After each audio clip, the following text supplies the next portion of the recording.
the conspiracy belief of marginalized people are both rational and yet unjustified. So we make a distinction between rationality and justification, and especially we treat rationality as an internalist concept in epistemology. So we think it's dependent on the perspective of the agent, whether we evaluate their beliefs rational or irrational.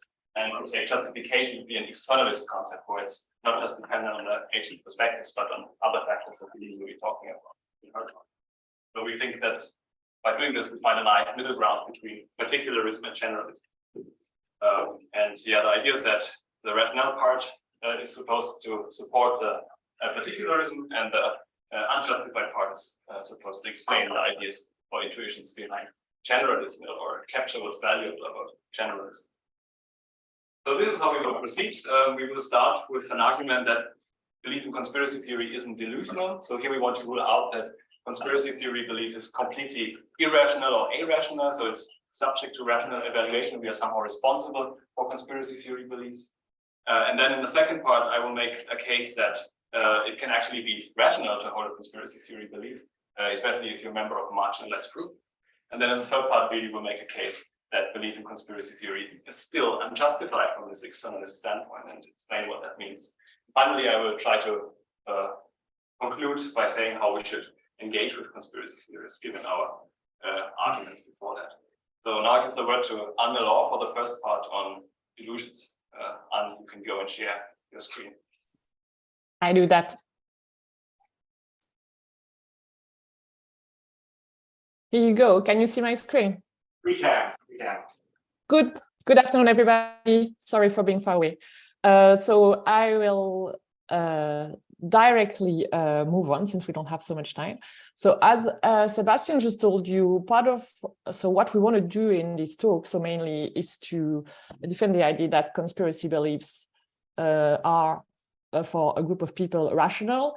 And one worry we have is that it has been sometimes said that conspiracy beliefs are delusional. And since delusional beliefs are paradigmatic case of irrational beliefs, we have to show from the outset that conspiracy beliefs are not delusional. And this is my job in the few minutes I have. So first of all, what is quickly a delusional belief? So here is what the Diagnostic and Statistic Manual for Mental Disorders say about delusional beliefs. So they have like two main characteristics.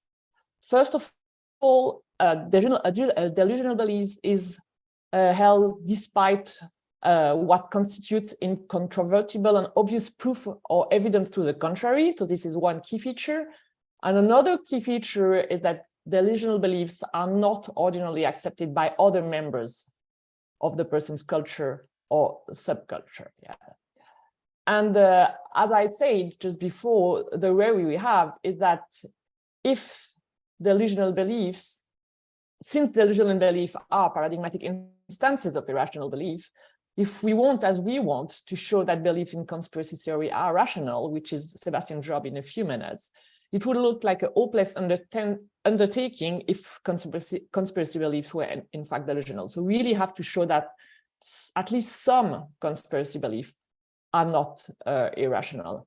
And why is this a real worry? So why is this assimilation of conspiracy beliefs with delusional beliefs so easy to do? This is because delusional beliefs, just like delusional belief, conspiracy belief seems to have these two key features I've just mentioned before. So first of all, they defy credibility, and second, they are most often unresponsive to the evidence to the contrary. So what we would like to show is simply that even though this is often the case that conspiracy beliefs have these two features, this is not always the case. So this is sufficient to show that at least some conspiracy beliefs are not delusional.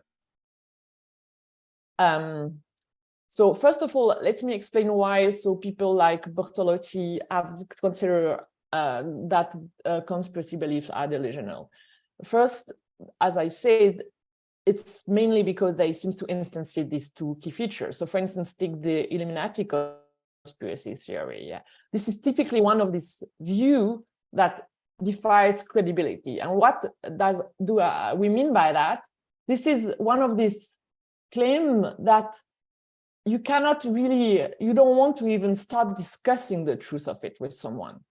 So it's not, so you can be curious about the reason why the person believed that, but you cannot seriously enter into a dialogue in which you keep open the possibility that the person will be convincing you of the truth of these beliefs, because these beliefs seems to be impossible. So this is the kind of view that William James called a dead hypothesis. So there's no way you can get convinced of the truth of that. So this is one feature of some conspiracy beliefs at least. And they also seem to be unresponsive to counter arguments, as it has been argued quite often. So it's very hard to give reason to someone who have one of these conspiracy beliefs that they take seriously. Most of the time, even the more reason they are given for thinking that their preferred theory is false, the more likely they are to think that it is true.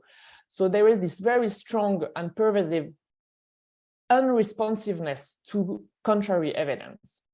And as mentioned, these two features, they are really like key feature of delusional beliefs. So for instance, take delusion of thought insertion, which is quite common by schizophrenia. I'm not sure I pronounced that correctly, but I hope you understood. So typically, this is a case of delusional belief in which the subjects think that her thoughts are not her own, and that her thoughts have been controlled by someone else, and that in fact someone else thinks into herself. So this typically here is also one of these claims. If someone tells you, I do not, so my thoughts are not my own, you can listen to the reason why this person thinks that, but this is absolutely incredible. So you will never get into the position in which you will be open-minded to the truth of such a claim, and as it has been also argued quite often, one key feature of this thought insertion delusional belief, for instance, is that even though you give as many reasons as you want to the subject to explain her that this is not possible, she won't accept this. She will try to, rationalize what you say in such a way that she can keep this delusional belief. So there are these common points. So we do not deny that. But what we want to, in fact, highlight is that this is not always so. So it's not always the case that conspiracy beliefs and exemplify these two features of delusional belief. And mainly it is not so in so-called dominant institution conspiracy theory. So here I'm relying on a recent paper from Shields. So what are dominant institution conspiracy theory? They are theories that are promoted by members of a society's dominant political, economic, and media institutions. So for instance, the theory that Iraq played a role in 9/11 attacks in collaboration with Al-Qaeda, and together with this idea that the country, in fact, secretly holds large stock of weapons of mass destruction. This is dominant institution conspiracy theory, which has been promoted by the Bush government just after the attacks. And in this case, so this has to be, contrasted with non-dominant institution conspiracy theory that are, in fact, theories such as the fake moon landing and the flat earth, for instance, that are just, to the contrary, created and promoted by those who are not part of this institution. And so this kind of conspiracy theories, so the dominant institution conspiracy theories, they are not, in fact, characterized by these two features for most of them. So first of all, they do not defy credibility. So you can perfectly enter into a dialogue. So at this time of, I don't know what was your view about that in 2003, but it was a claim that we might want to discuss and that people have discussed in the media and so on, with really this idea that it might be true. So it's very, very different from the view that the earth is flat, of course. And also, this conspiracy belief, the one, for instance, that has to do with the question whether Iraq holds secretly some weapons of massive destruction. So this is also one belief that is, so for most of the people responsive to counter-arguments, most of the people change their mind regarding that after the UN weapons inspectors have reported that there is, in fact, there was no indication of Iraq holding these weapons. Yeah, so this is the belief that is responsive to counter-arguments. So very different from delusional beliefs such as the delusion of thought insertion. So this is the point, the first point that we want to do. So in a nutshell, even though some conspiracy beliefs might be very, very close to delusional belief, definitely there are cases that are not so. And one other thing that we would like to emphasize is that there is another quite important difference between conspiracy beliefs and delusional belief, and that has to do with our intuition regarding doxastic responsibility. So the responsibility that we attribute to people for the belief they hold. So usually we do consider that so the people holding conspiracy beliefs, they're responsible, or at least sometimes responsible, and perhaps even blameworthy for the belief they hold. But for the people suffering from delusional beliefs, like people suffering from schizophrenia and believing, for instance, that their partner has been replaced by an imposter, just like in the Capgras delusion, yeah. So most often, we do not hold these people responsible for their beliefs. So there is like a very different intuition regarding both types of cases. And what I would like to say, just to finish my own part of the talk, is that this intuition that I think is already quite strong is also very much supported by the most popular account of doxastic responsibility nowadays, so the reason responsiveness account, that say that someone is responsible for her belief only if, in an alternative scenario in which there is a sufficient reason not to believe, not to hold this belief, this person will in fact recognize this sufficient reason not to believe this thing. And on the basis of this reason she recognizes, she would simply change her mind about that. So if there was such a sufficient reason, then she will change her mind because she will recognize this reason as being a reason to change her mind. And if these two conditions are satisfied, then according to this view, the person is responsible for the beliefs she holds. And what I would like to say, just to finish my part, is simply here again, there are some beliefs in conspiracy theories that do fulfill these two conditions, the condition of receptivity and reactivity to reason that I've just mentioned. And one simple example is the ones that I've just mentioned before. So people who used to believe that Iraq had weapons of massive destruction, they changed their mind. They recognize there's sufficient reason to change their mind, and they most often change their mind about that. So it seems that this theory also captures this very important difference between conspiracy beliefs and delusional belief. That is that only the former are beliefs for which we are at least sometimes responsible, while with regard to delusional beliefs, we are maybe occasionally responsible for them, but most often this is not the case. And this is an important difference that also speaks in favor of distinguishing conspiracy beliefs and delusional beliefs. And I stop here. So I go to the next part. Let me just try to share the screen here again.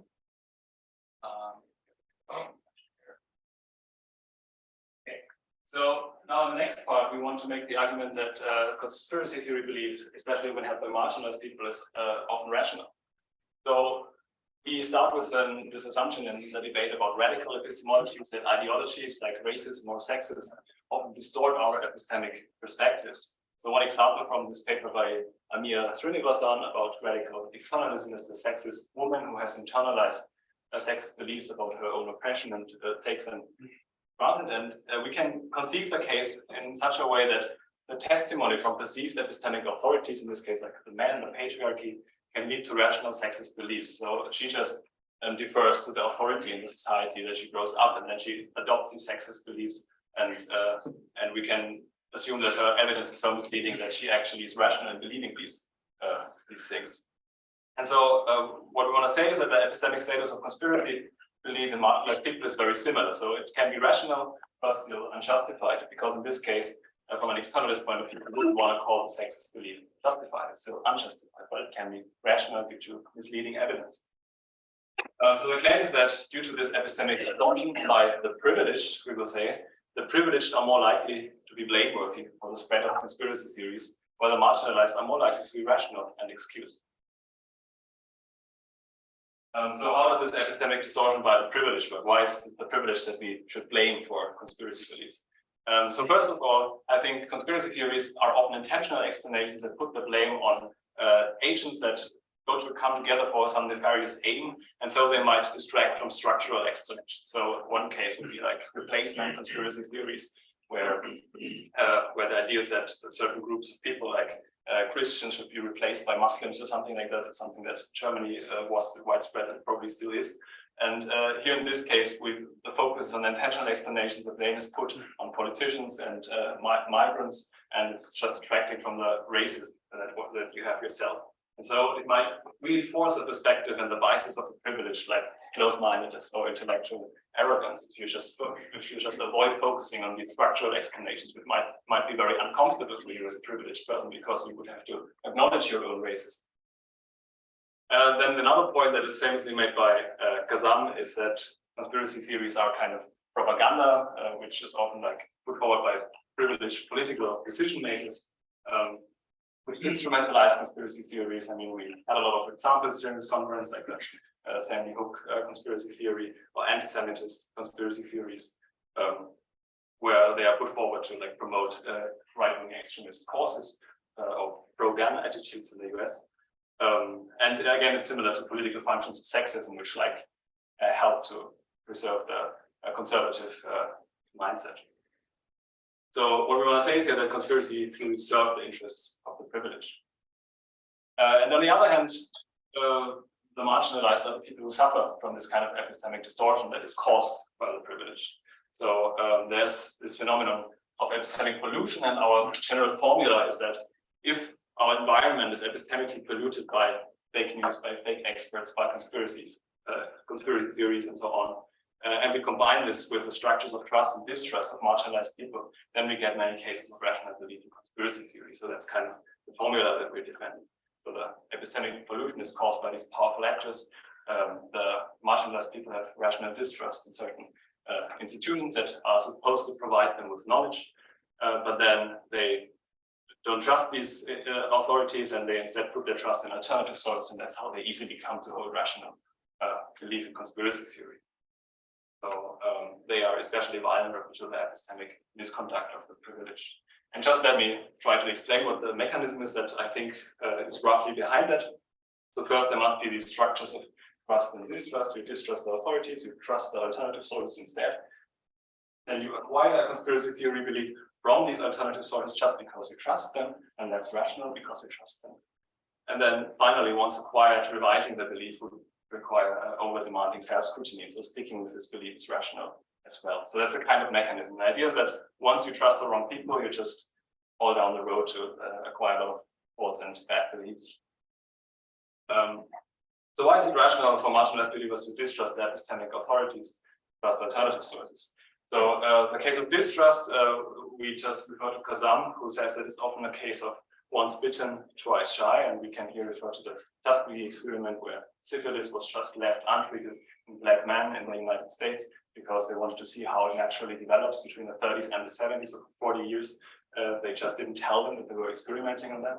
And of course, if you experience actual conspiracies like that, then it's more likely that you will not trust the medical authorities as well. And of course, this is not the only conspiracy that happened. There are other examples, and there's also like general racism and sexism in these institutions that can rationally lead you to distrust them, especially if you're a direct victim. So, and on the other hand, why should you trust alternative sources if you're a marginalized person? I mean, as soon as you don't trust the mainstream authorities, the question is, how should you go about forming your beliefs? You cannot make your mind up on your own, so it's kind of Sisyphean task to figure everything out in your chamber. You have to trust someone. So basically, what do? You trust those people who share your distrust. and they will also have more affinity to conspiracy theory. So it's quite likely that you will acquire conspiracy theory beliefs once you put the trust in these alternative sources. So the basic idea is that knowledge by testimony is prima facie justified in the absence of the features, and that's why it's rational to acquire this belief from the people you trust. One could object at this point that conspiracy theorists should actually be more critical when they engage with alternative sources. They should not just take the testimony for granted, but they should be more critical.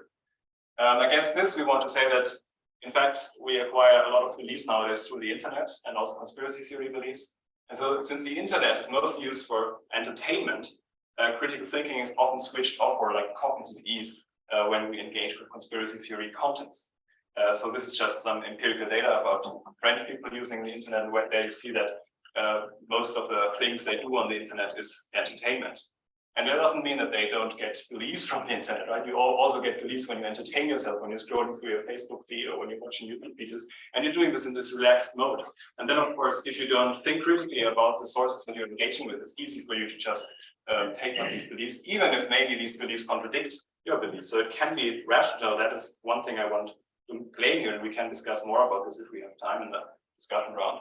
It can be rational to acquire new beliefs that contradict your knowledge if you're not sufficiently aware of this contradiction, which happens easily in states of cognitive ease. So the idea is that even if you have a set of knowledge that would contradict your the conspiracy theory belief that you're confronted with on the internet, that doesn't mean that that adopting the belief that contradicts knowledge is irrational, because you might just not be sufficiently aware of your background beliefs because you're just in a state of cognitive ease. It's like just forgetting about the things you know, and then you acquire a new belief. It's not irrational. So I think that's a plausible mechanism of how many members of marginalized groups can come to believe in conspiracy theories. And then the next point is that once it is acquired, revising this belief would be a demanding scrutiny. So there's this idea that, and that's developed by one of my colleagues in Zurich, Glenn Underau, that our environment is flooded by information. He calls it epistemic flooding. And it makes it impossible to reflect on all your beliefs in incoming information. You're just overwhelmed and you cannot process everything. And if that's the case, then limited resources are especially likely when it comes to marginalized believers. And these people who have a lot of other worries in their life, they are especially affected by this kind of epistemic flooding that we are causing in our environments. And they, due to their limited resources, they won't be able to critically reflect on everything they see on the internet. So the conclusion of the second part is that there's an empirically plausible mechanism leading marginalized believers to rational belief in conspiracy theory. So I give it to you. I think we might have to take an extra 3 or so minutes. So my part in all of this is to try and bridge this divide that was being discussed this morning. So trigger warning, I'm more on the Lampert side. And so I'm going to be arguing that conspiracy theory beliefs, notwithstanding all of these considerations, are nonetheless unjustified. And there'll be a backward-looking argument from the effectivity of evidence and 2 forward-looking arguments from the epistemic harms to the environment and epistemic harms to the marginalized of conspiracy theory beliefs held by the marginalized. So first of all, the first argument from the effectivity of evidence, there's this popular view in metaethics, I say confidently, which is that only facts can be good or normative reasons for action. So it's the fact that the cake is good, that it's a good reason for me to eat it, and there's a corresponding view in epistemology that it's the fact that the fingerprints are on the weapon that there was a good reason, there is evidence to believe that I did it. And we saw Rory earlier conclusively prove that point. The evidence is non-propositions. And then others have argued about similar theses, Little John for true propositions, myself for true beliefs. So there we are. So the evidence is factive, but then there's the simple argument. Many conspiracy theories are based on fake news, fake experts, and so on, and so not on good evidence, to put it in the earlier terms. And so they're not justified. Many of them. So that's the first simple argument. The second simple argument is from the epistemic harms that beliefs held by the marginalized, conspiracy theory beliefs held by the marginalized can cause environment. We've already seen a little bit of this in the ways in which marginalized people's beliefs within polluted environments already can be rational because of the pollution and the environments, but they themselves can cause further impoverishment of the knowledge economy. So the moral and political harms of marginalized people holding conspiracy theory beliefs are already well known. So there's quite a big psychological literature on how, in general, conspiracy theory beliefs in the political realm diminish political interest, and so people stop voting, stop registering for voting. And that's probably not such a bad idea when we're talking about dominant people not voting, but of course, when the marginalized themselves don't do so, then we get some pretty bad epistemic effects, I think, on the environment. Their marginalized people remain politically marginalized as a result of this, and therefore their epistemic resources remain on the margins of the knowledge economy, and then that results in their continued marginalization in decision making. And of course, that means a poorer knowledge economy overall. So just to give an example, so if the marginalized are politically disempowered, let's say in the academic environment, that means that they don't hold leadership positions in that environment, and that allows the interests of the privileged to dictate decisions in higher education, such that we get a knowledge economy that's shaped by the interests of the dominant. So yeah, simple sense. So that's the one kind of harm to the epistemic environments that these beliefs cause. Another one is the ways in which conspiracy theory beliefs held by the marginalized can augment the harms of unjust beliefs. So yeah, that's why I said that I'll need to take another couple of minutes. Yeah, sure. But I've already. So we are 29. Cool. So then we have unjust beliefs that create, I've argued for this elsewhere, epistemically risky environments by depriving both the oppressor and the oppressed. So, for example, if I don't have the concept of double consciousness as the oppressor, then certain kinds of evidence will not be available to me. And because I can't see the manifestations of this phenomenon, and so I can't draw certain inferences that I should be able to draw. And so I can't take this phenomenon as evidence of anything. And it seems to me that when this kind of belief is held by the oppressed, things get worse, because standpoint theorists will tell us the oppressed have two sets of epistemic resources. And so if they internalize sexism and so on, then they deprive the knowledge economy effectively.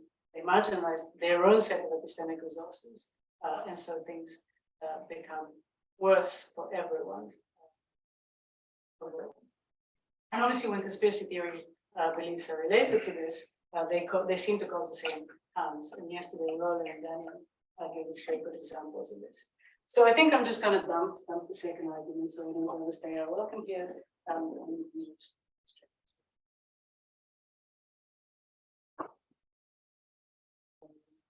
Thanks. Sorry for that. Okay, let's just very briefly wrap up what we think we can conclude about how to engage with conspiracy theorists, given our arguments about the epistemic status of belief in conspiracy theory. And this is very rough still, and I will just present it very quickly, but we're very happy to discuss about these implications. First, what we were showing is that conspiracy theory believers are responsible for their beliefs in conspiracy theories. And so the question was, how should we hold marginalized conspiracy theory believers accountable? So first, we showed that conspiracy theory belief is rational. So I think that means that we should in some way respect people's autonomy. We should not use strategies that bypass their rational capacities when we try to convince them of something else. We should actually engage in a rational manner with them.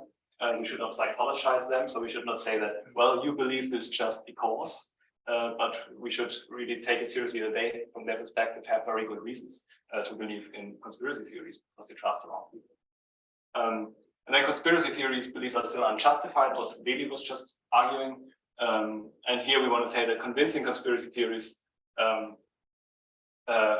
we should still work to convince conspiracy theorists that their theories are false. So we know that they are unjustified. And if we know that, then of course we should work towards like getting rid of many conspiracy theories in our society, getting rid of many conspiracy theory beliefs.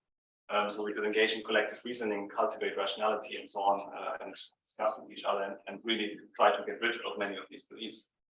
So furthermore, I think instead of focusing on the individuals, we should focus a lot about engineering the epistemic environment and especially making institutions more trustworthy. Yeah. Thanks for your attention, and we're looking forward to the discussion.